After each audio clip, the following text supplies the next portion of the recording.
नमस्कार। आज 2083 असार 29 गते सोमबार। मौसम विश्लेषण। हाल देशभर मनसुनी वायुको प्रभाव रहेको छ। हाल मनसुनको न्यून चापीय रेखा सरदर स्थानभन्दा केही माथि नेपालको तराई भूभाग नजिक रहेको छ। हाल मौसमको अवस्था। कोशी, मधेस, बागमती, गण्डकी र लुम्बिनी प्रदेशमा अधिकांश बादल र कर्णाली र सुदूरपश्चिम प्रदेशमा साधारणतया बादल लागेको छ।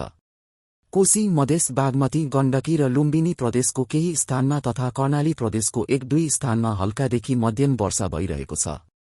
आज 2083 असार 29 गते सोमबार। आज दिउँसो कोशी, मधेस, बागमती, गण्डकी र लुम्बिनी प्रदेशमा अधिकांश बादल लाग्नेछ र कर्णाली र सुदूरपश्चिम प्रदेशमा साधारणतया बादल लाग्नेछ। कोशी, बागमती र गण्डकी प्रदेशका हिमाली भूभागका धेरै र लुम्बिनी, कर्णाली र सुदूरपश्चिम प्रदेशका हिमाली भूभागका थोरै स्थानमा मेघगर्जन, चट्याङसहित मध्यमसम्मको वर्षा हिमपातको सम्भावना छ। कोशी, बागमती र गण्डकी प्रदेशका पहाडी र तराई भूभागका धेरै स्थानमा, मधेस प्रदेश तथा लुम्बिनी प्रदेशको पहाडी र तराई, कर्णाली र सुदूरपश्चिम प्रदेशको पहाडी भूभागका केही स्थानमा तथा सुदूरपश्चिम प्रदेशको तराई भूभागका थोरै स्थानमा मेघगर्जन, चट्याङसहित मध्यमसम्मको वर्षाको सम्भावना छ। कोशी, बागमती र गण्डकी प्रदेशको पहाडी भूभागको थोरै स्थानमा तथा मधेस प्रदेश लगायत कोशी, बागमती र गण्डकी प्रदेशको तराई र लुम्बिनी प्रदेशको पहाडी र हिमाली भूभागको 1-2 स्थानमा भारी वर्षाको सम्भावना रहेको छ।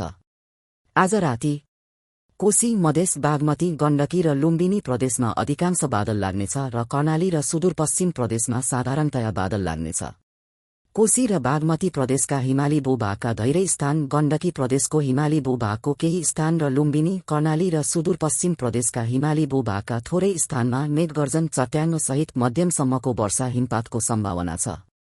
मधेस प्रदेश तथा कोशी, बागमती र गण्डकी प्रदेशका पहाडी र तराई भूभागका धेरै स्थानमा, लुम्बिनी प्रदेशको पहाडी र तराई भूभागका केही स्थानमा तथा कर्णाली प्रदेशको पहाडी र सुदूरपश्चिम प्रदेशका पहाडी र तराई भूभागका थोरै मेघगर्जन, चट्याङसहित मध्यमसम्मको वर्षाको सम्भावना छ।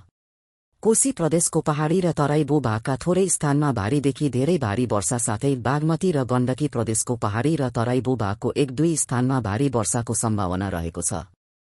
चेतावनी तथा परामर्श जारी। मिति 2083 असार 29 गते सोमबार। हाल मनसुनको न्यून चापीय रेखा सरदर स्थानभन्दा केही माथि नेपालको तराई भूभाग नजिक रहेको छ।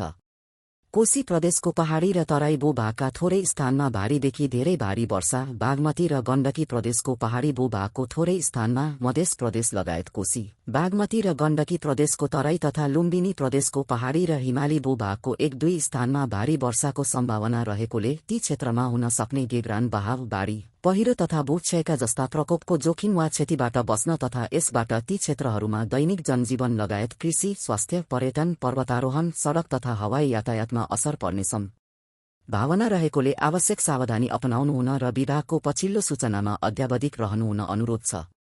मौसम सम्बन्धी थप जानकारीको लागि सम्पर्क गर्नुहोस्। मौसम पूर्वानुमान महाशाखा, जल तथा मौसम विज्ञान विभाग, बबरमहल, काठमाडौँ। फोन 1155 1014 111319 1014113345।